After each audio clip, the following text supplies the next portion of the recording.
Welcome to this webinar where we'll discuss agro-food for EU companies in the framework of CETA. I'm Delphine Adeno-Ousu, the Executive Director of UCAN, the EU Chamber of Commerce in Canada. We have really two main roles. One is really promotion and dissemination of information around CETA, and the second one is to advocate on behalf of EU companies in Canada, but also in the EU. Because we are mindful of the time, I will not go into further explanation of UCAN, but and this is our last CETA workshop of the year.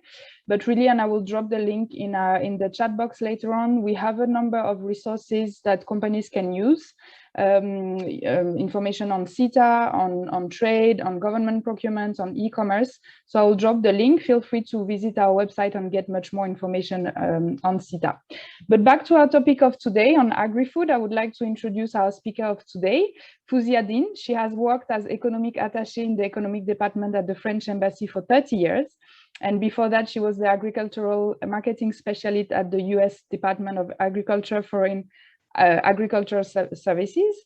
And at the French embassy, she was in charge of agriculture policy portfolio. And among others, she was really responsible for the close follow-up of the CETA agreement since 2009 until its entry into force in September 2017. So today we have an expert on agri-food, and I'm really delighted to be with you today, Fouzia. Have a great event, everyone. We will have a Q&A session at the end of Fouzia's presentation. Feel free to drop your question in the Q&A function. Please use this one rather than the chat so we can answer hopefully all your questions. Have a great event, everyone, and over to you, Fouzia. Yeah, hello, everyone. I'm happy to be here today to talk to you about CETA. And also explain how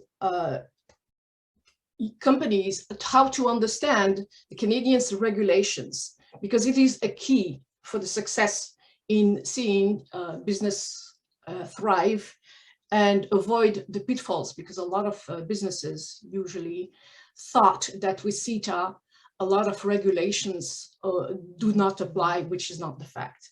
So I will start with a little history of CETA very briefly, and then we will go into how to reach the Canadian market. So on September the 21st, 2021, the EU and Canada have celebrated the 4th anniversary of CETA.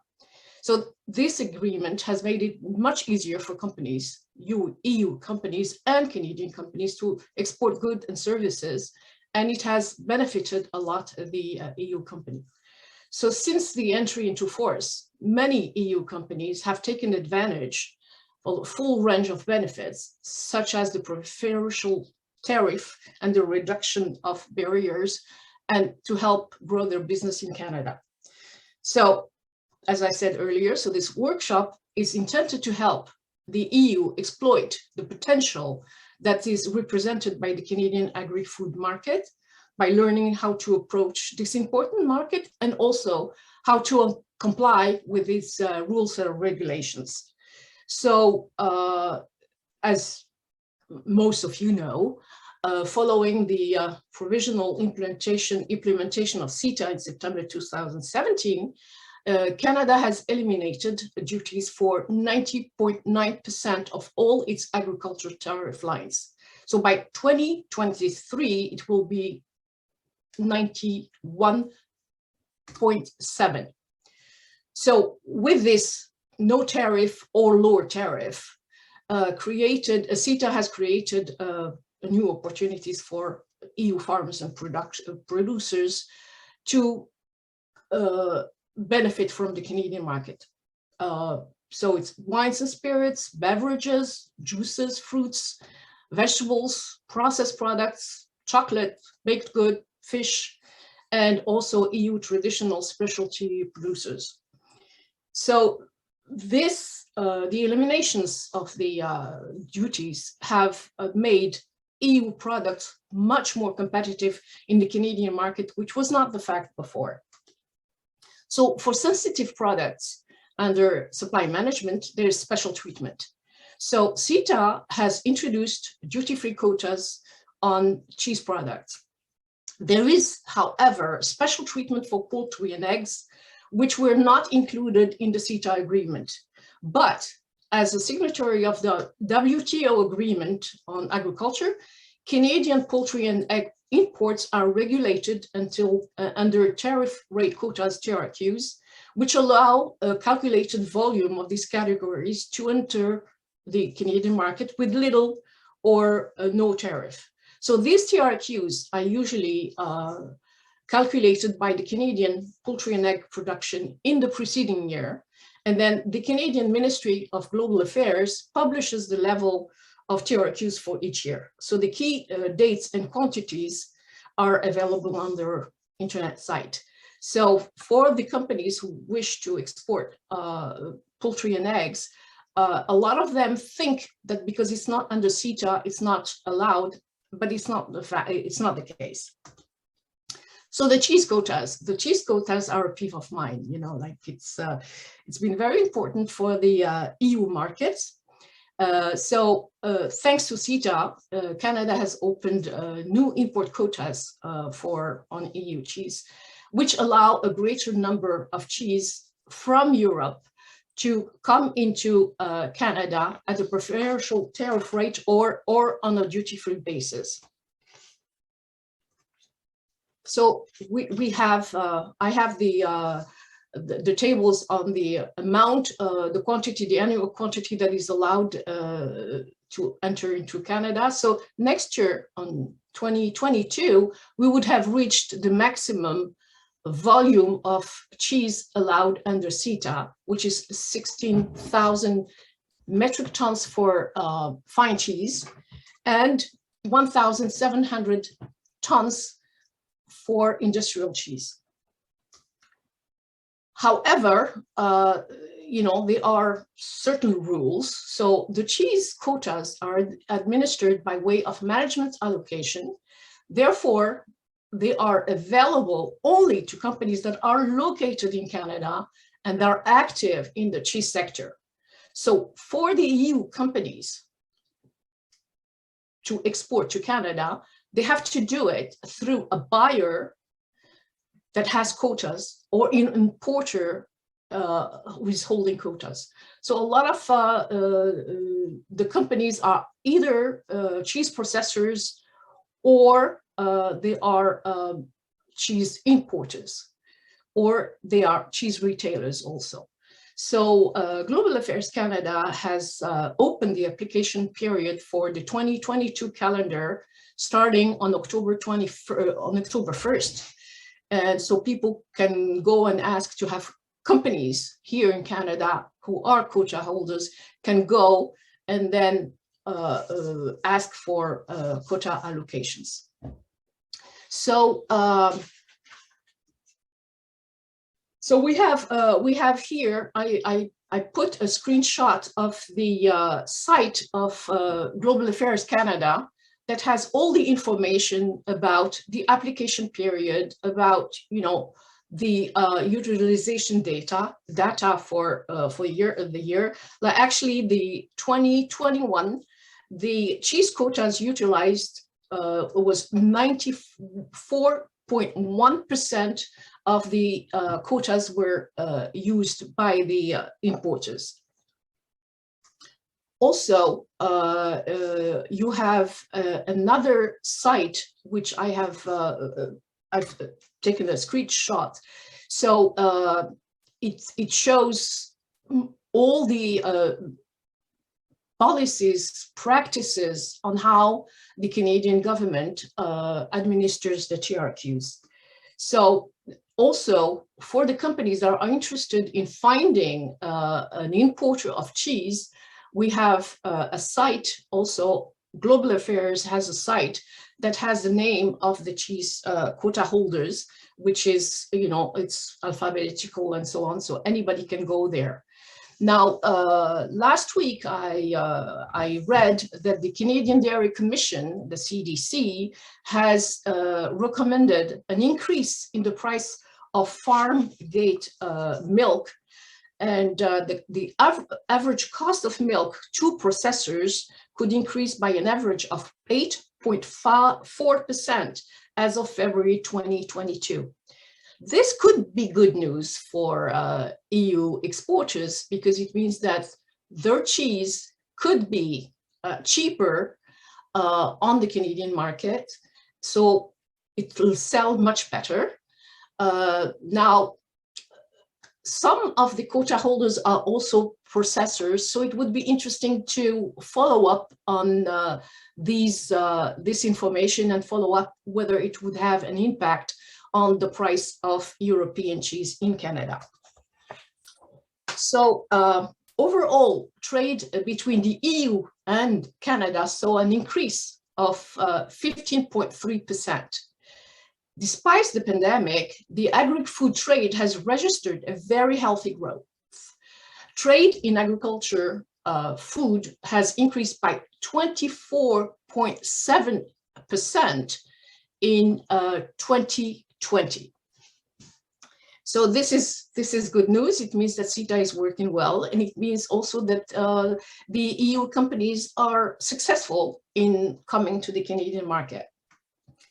So in 2020, the EU was the second largest supplier of food and beverages to Canada after the US. Canada has ranked 9th in the top destinations of EU food exports, and Canada was the 15th supplier of agricultural products to the EU.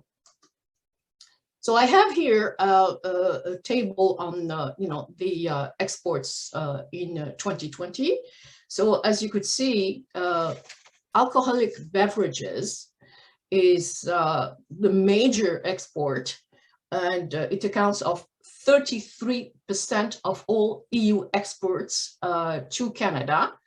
The second is chocolate and ice creams and so on.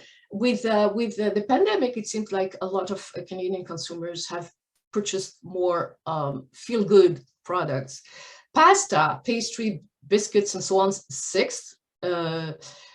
Preparations of vegetables have also increased, and cheese, 5%. The increase in cheese exports to Canada has been good and has been regular.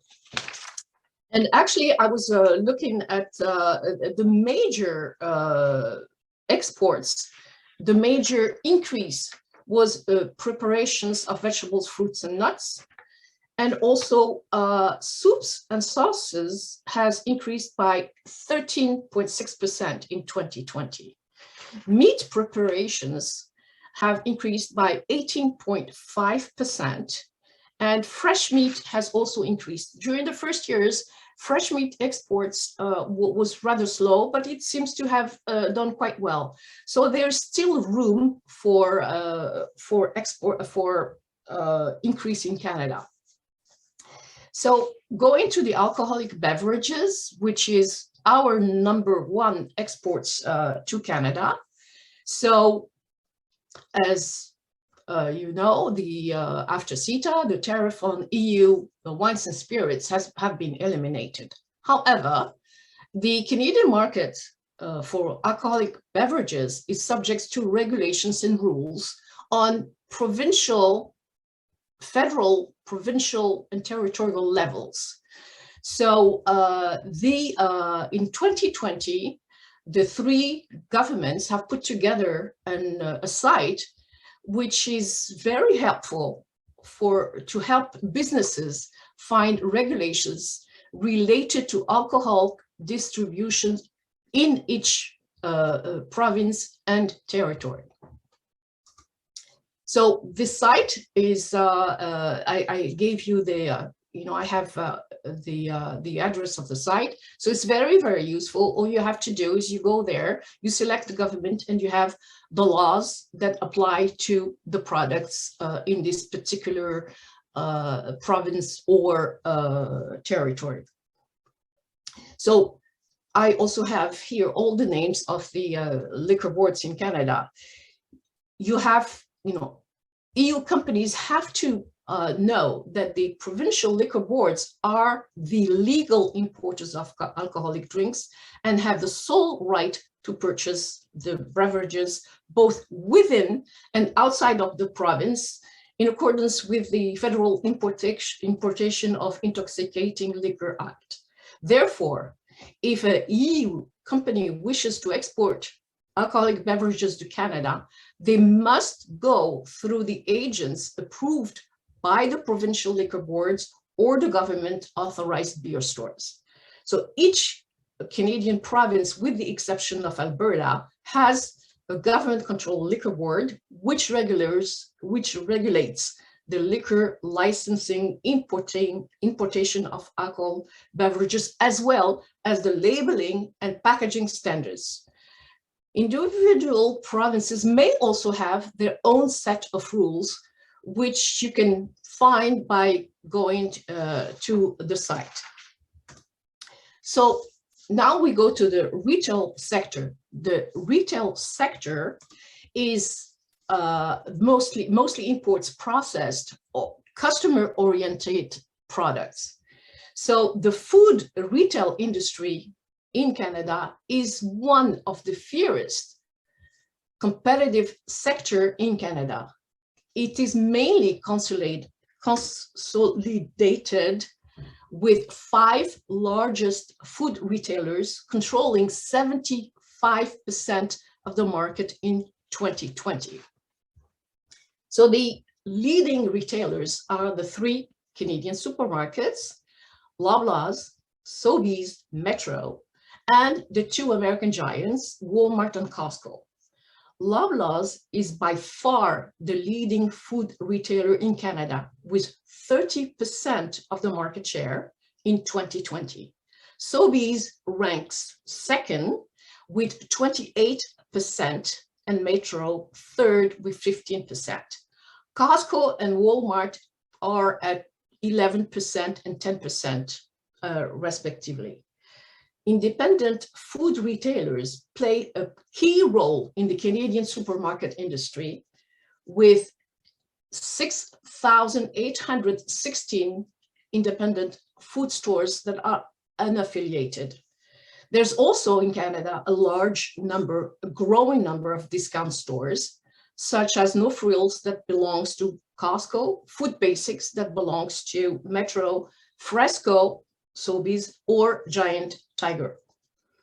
All their international purchases are made through their parent company.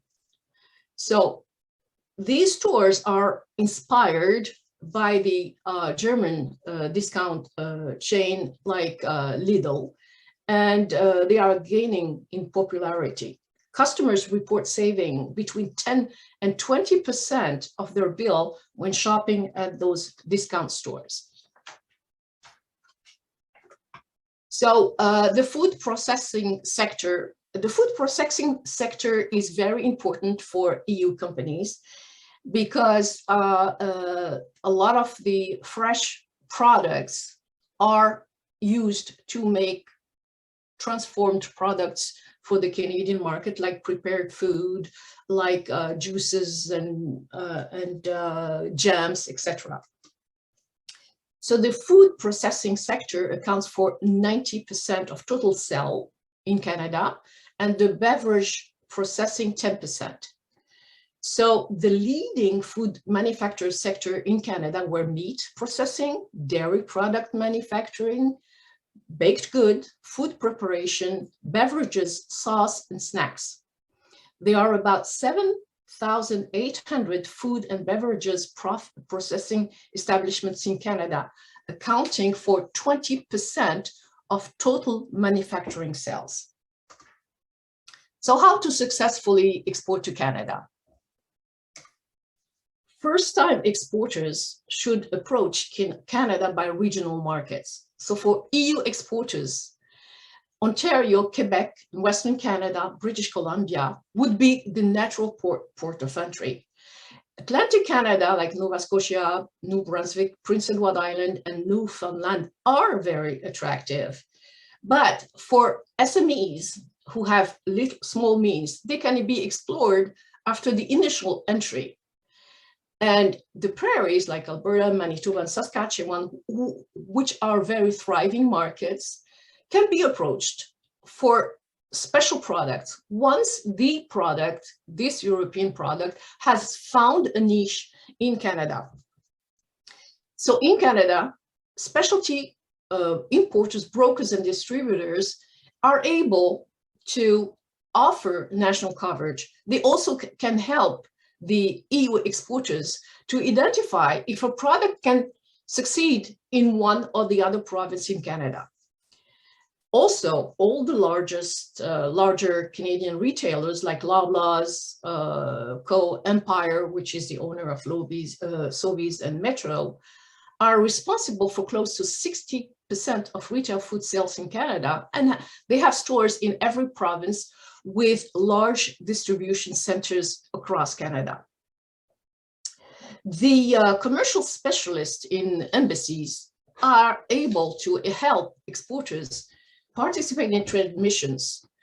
Trade shows also are an important channel to help buyers across Canada. Also, a large volume of commodities is imported in Canada via marine transportation, which the best cost-effective for exports from Europe is through the port of Montreal, which is the main port for European goods in Canada. Also the port of Halifax, which has a deeper, deep water capacity. St. John in New Brunswick also has imports goods. And in Toronto, it's a little bit more expensive, but there's a port in Toronto for some of the goods for southern Ontario. Air freight is the quickest way to ship perishable goods in Canada. It is, however, an expensive option. It's better for the product that have a shorter shelf life. So the importance of a relay in Canada. So in order to be successful in introducing a new product in the Canadian market, the exporters need to be very knowledgeable about the market and be able to establish relationships with experienced and well-established agents in Canada, namely an importer, a distributor, or a broker. So agents know the market. They know the regulations pertaining to the product. They know the trade barriers, and they also know what are the required documents.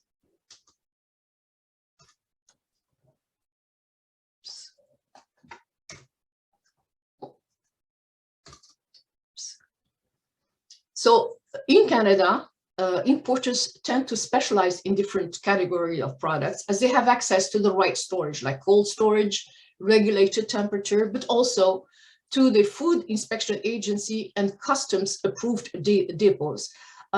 Through my experience, I've had companies that try to go directly with a retailer and have their product in the wrong depot that cannot that is not acceptable to the Canadian Food Inspection Agencies.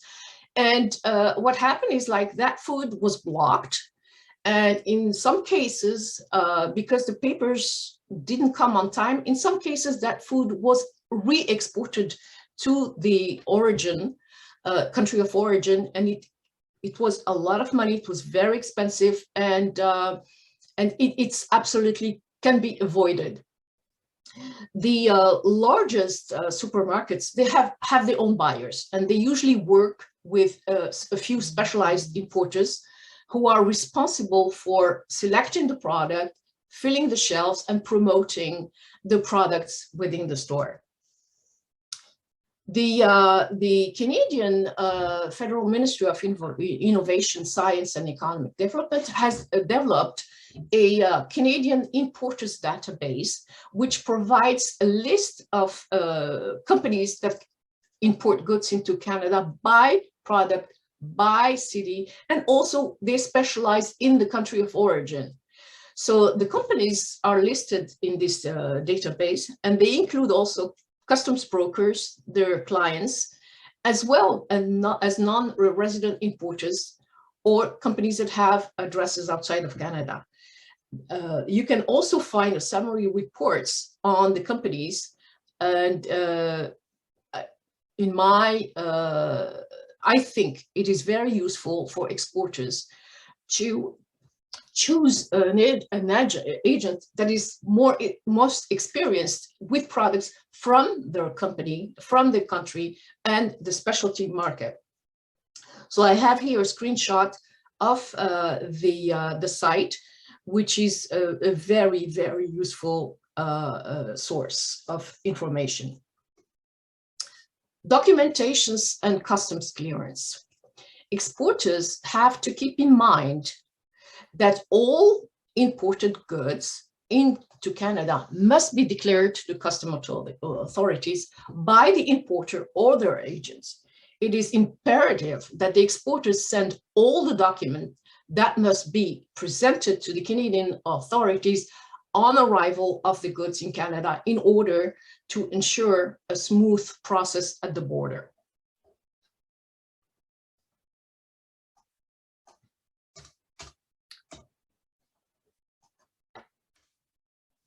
So depending on the type of goods, additional documents must be presented, that must be presented to the customs authorities, include commercial invoices, transport documents such as the bill of lading, certificates of origin. The certificate of origin actually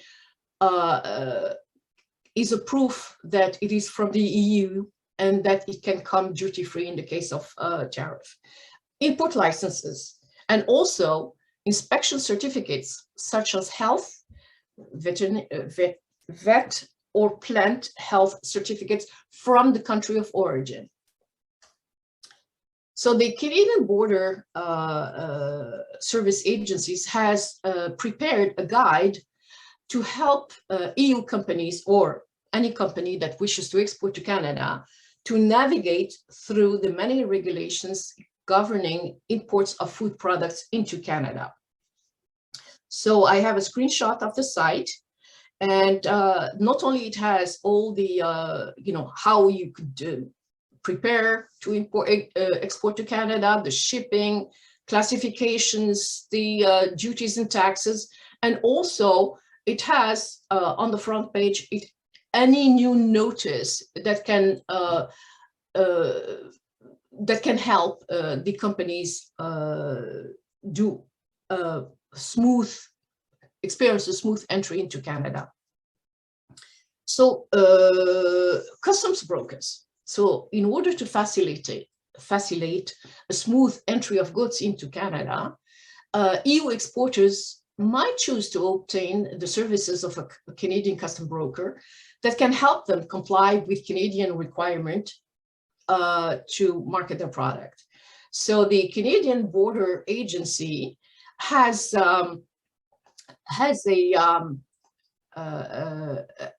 licenses these custom brokers to carry out customs-related responsibilities on behalf of the client. So the brokers' services are quite. They are the ones who obtain the release of imported good, pay the duties in case those duties apply, obtain and present the documents and maintain the records, respond also to any Canadian custom revenue agencies should there be any concern after payment.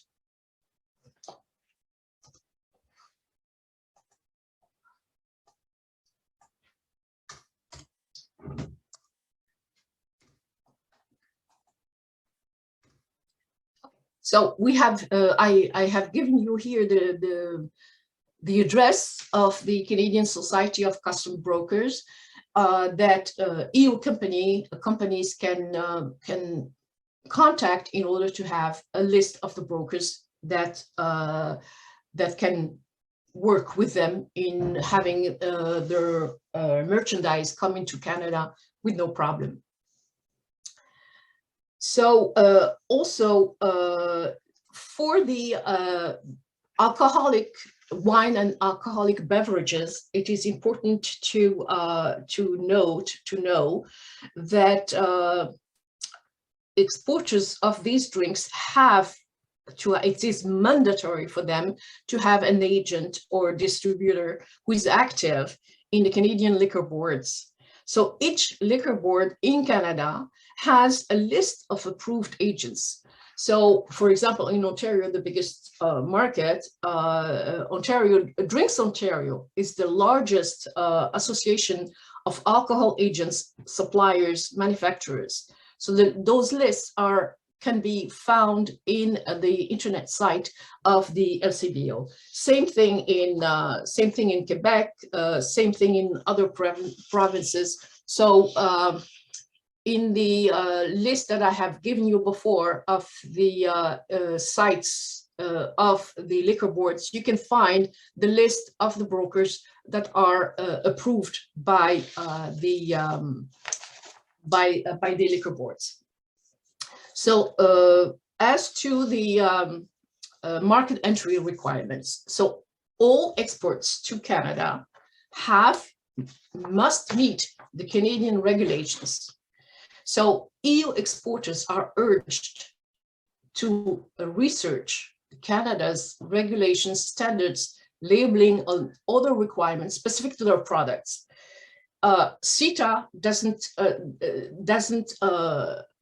say that EU companies do not have to meet these requirements to come into the Canadian markets. So you have requirements that are for fruits, some other for vegetables, some meat products, and of course alcoholic beverages and cheese, especially raw cheese from Europe, mainly from France, have very specific regulations, and they have to be met, otherwise the product is destroyed or re-exported. So under CETA, Canada and the EU have retained their ability to require sanitary and phytosanitary standards for imported food, animal and plants. So for Canada, the responsibility lays within the Canadian Food Inspection Agency, which is Canada's primary regulator in this regard. So the Canadian Food Inspection Agency sets rules and regulations for the import of agricultural products, which are later enforced by the Canadian Border Services agencies. So the CBSA is responsible for the initial import inspection of food, agricultural inputs, and agricultural products when they arrive in Canada. So in Canada, there are laws. So the license requirement under Safe Foods for Canada Act. Many of the requirements are set out in the Safe Food for Canadian Act and its regulations, Safe Food for Canadian regulations. So the SFCR sets out several requirements that must be met by food importers.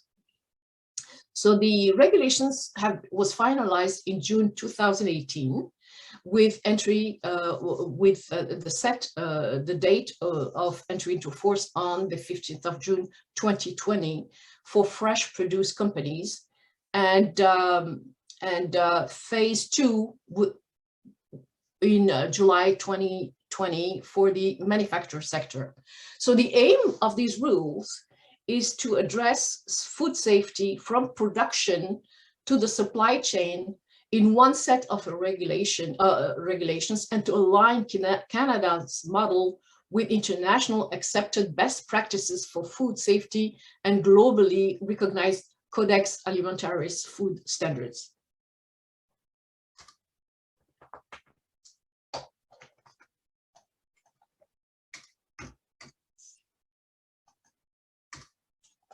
So under these rules, all food imports in Canada, all importers of food in Canada are responsible to ensure the safety of the food products that they import. The emphasis is put on activity through licensing, preventive controls, traceability, and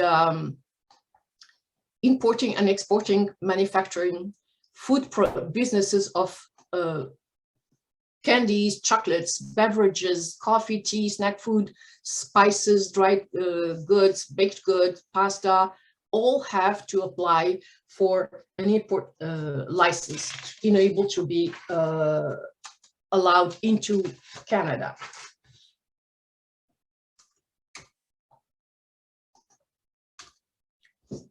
So on April 20 a lot of people are asking, how did COVID-19 impact on these regulations? So on April 2020, the CFIA released an update, which is available on their internet site, and announcing that they will not prioritize compliance activities associated with the June 15th rule. So they have rules for manufacture, and they have postponed a little bit those rules for the sector, manufacturing food sector, due to the COVID-19 pandemic until further notice. So the Food Inspection Agency will announce any change with enough lead time when the situation has evolved. However, they continue to encourage the submission of import license applications. It is also important to note that it does not eliminate the need to be in compliance with those rules. So they have put together, the Canadian government, the Canadian Food Inspection Agency, has put together a site that will help the companies. So the companies can review the guidance and use the licensing interactive tool to determine if their activity, any activity they conduct require a license. So I have a screenshot of the site. And it's really step by step on, the preventive control, the traceability that are required in order to obtain a license, to export to Canada. So I have also a screenshot of my SFIA, which is a site that has been put together by the Canadian Food Inspection Agency, where EU exporters can go and have a, how can I say, have access to information that pertains to their particular product. Labeling requirements. So when exporting products to Canada, it is very important to look closely at the food labeling requirements in Canada. So the food labeling is regulated both by the federal and provincial governments in Canada. So the Federal Consumer Packaging and Labeling Act regulates the pre-packaged consumer product labeling. The Act also requires labeling to be written in both French and English. The Quebec Charter of the French language requires that most product labeling and materials accompanying products sold in Canada, like warranties and so on, be in French. And it is very important for the companies to do that. Otherwise, the product might not gain entry into Canada, or have to be relabeled. And also through my experience working in an embassy, the Food Inspection Agency was kind enough to allow us to do the labeling in the depot, which was under the Canadian Customs protection. So also, like as a result of COVID-19, the Canadian federal government has postponed the publication of the new labeling regulations.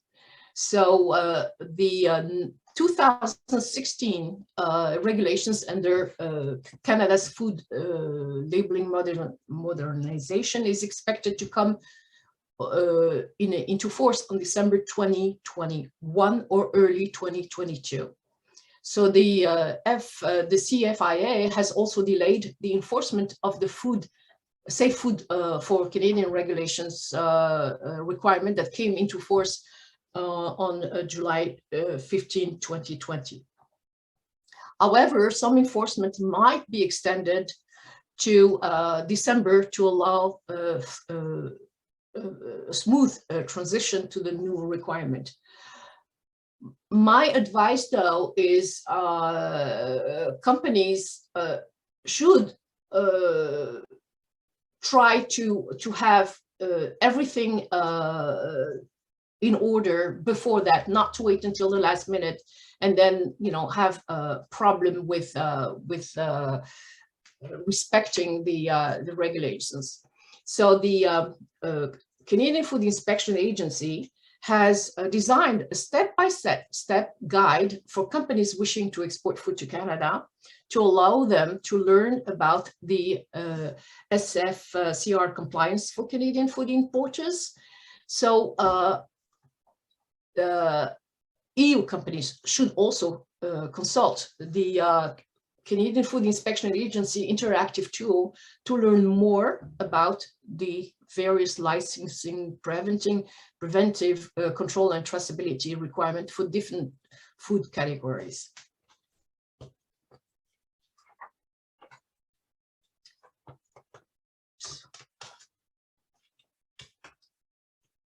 So I have here a screenshot, you know, so I encourage the companies to go and check the site, and I encourage also the commercial attachés of the different embassies to go and check it out, because the Canadian Food Inspection Agency has the authority to refuse the entry, detain, return, or remove from a retail shelf any imported processed food product that does not meet the federal food labeling requirement. So the food labeling requirement, like you have in the site of CFIA, you have samples of labels that are acceptable in Canada. You know what they should have, what they should, all the information they should have about, you know, composition of the product, etc., etc. Safety standards, food safety. So that's very important, because under CETA, Canada and EU parties retain their ability to require sanitary and phytosanitary standards be met when importing food, animals, and plants in Europe or in Canada for that matter. So food products imported in Canada must meet those requirements. So some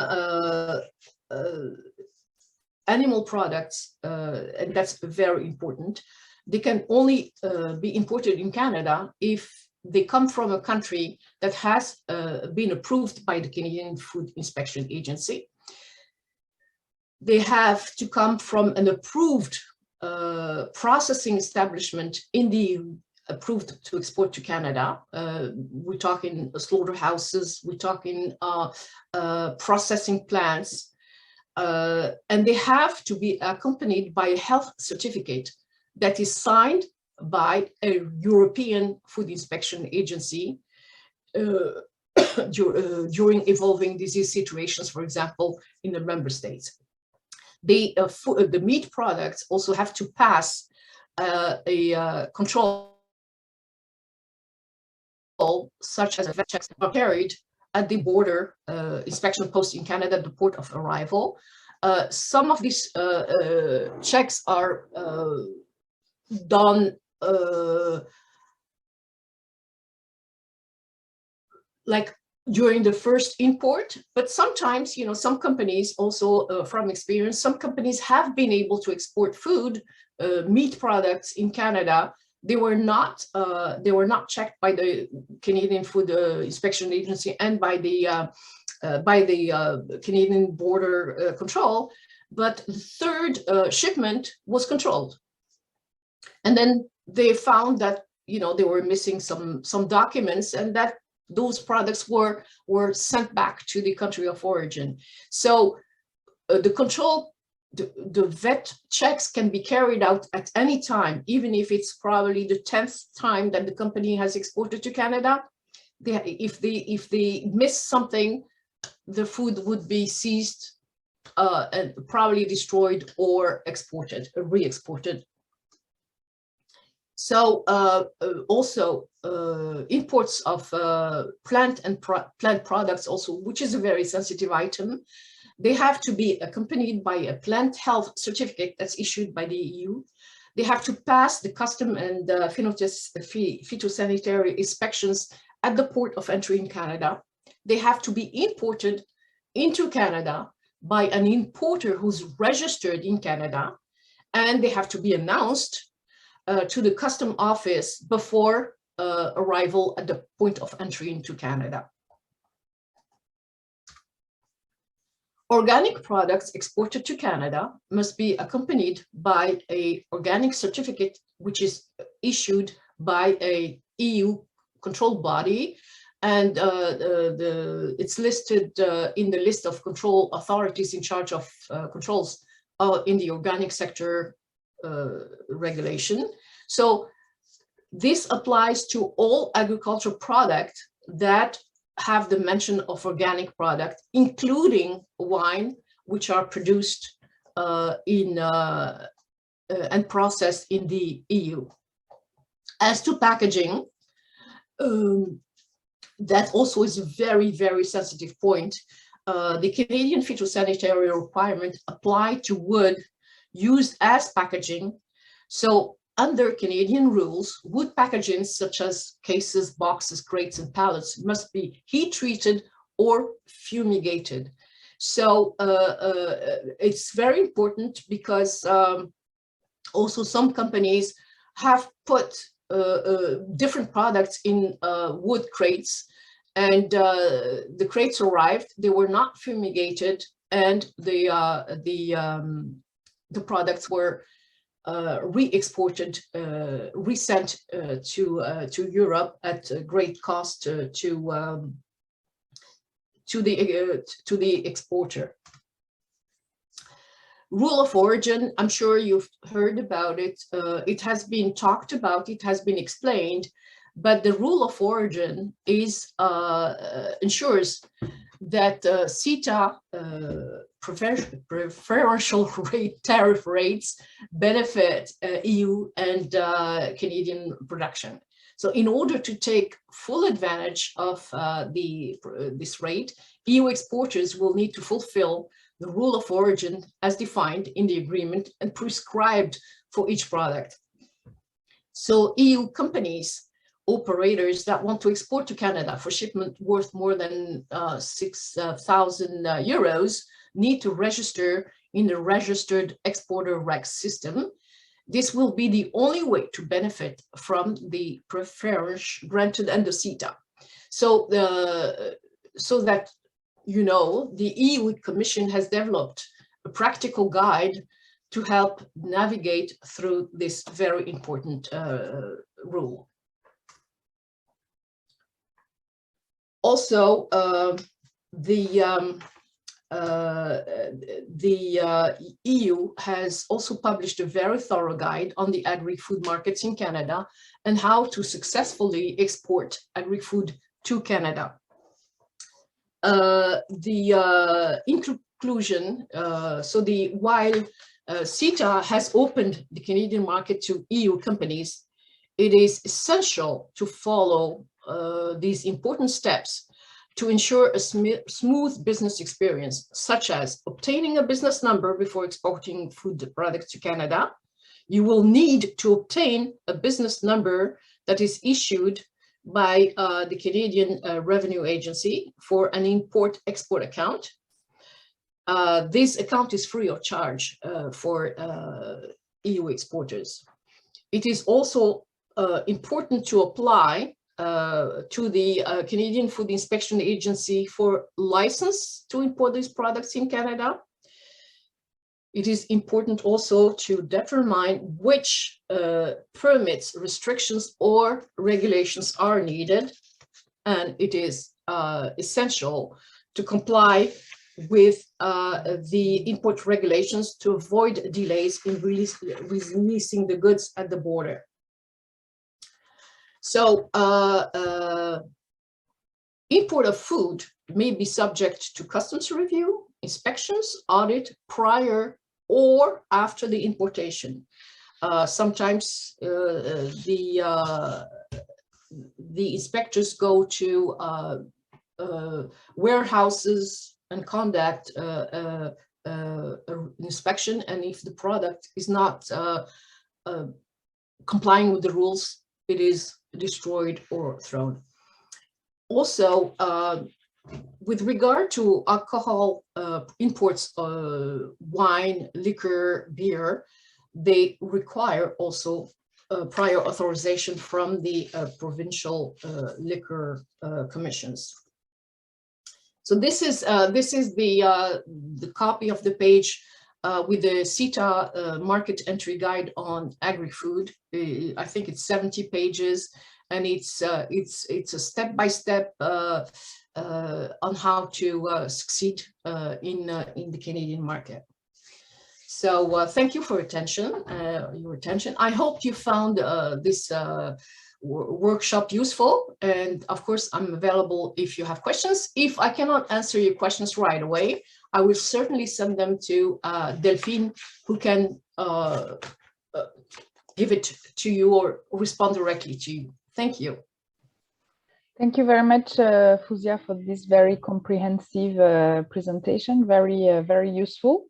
It seems that for now we don't have any questions, so there's two options. Either it was very clear, or it was a lot of information to take in once, and maybe questions will follow. But I think this is very useful for EU SMEs to understand what are the steps for them to enter the Canadian market. Obviously, CETA offers a lot of possibilities, but obviously they also have to make sure they are within the rules and regulation of Canada. We still have a couple of minutes, so really feel free to drop in any question. Just as Fouzia said, if you have any question even after, you can contact us directly, info@ucan.com, and I will be happy to put you in touch with Fouzia or get back to you with the answer.